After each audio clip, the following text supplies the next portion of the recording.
In this tutorial, let's explore using the chat history feature in the Josh app.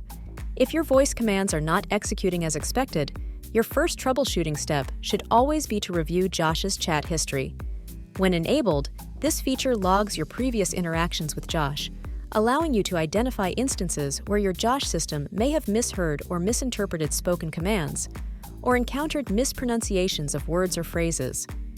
Analyzing your Josh chat history helps provide clues on the root causes of any challenges and how to address them with some quick and easy adjustments. To access your chat history in the Josh app, simply navigate to the Recent Activity button on the Home Intelligence dashboard and then select the Commands tab. This section will display what Josh has heard, providing insight into how your family is interacting with the system. Reviewing the chat history is especially helpful when you first start talking to Josh, providing direction to interact more effectively.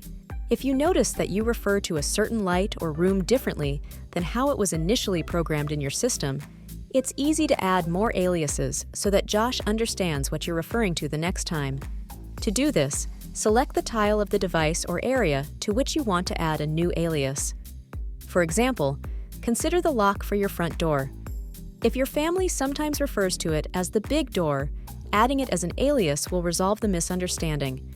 Remember, you can add as many aliases as you like for both devices and areas, enhancing Josh's awareness and user-friendliness. That's it for this tutorial. We trust this guide on using the chat history feature was informative and inspiring. Give it a try and stay tuned for more Josh tips to enjoy your home intelligence experience to the fullest.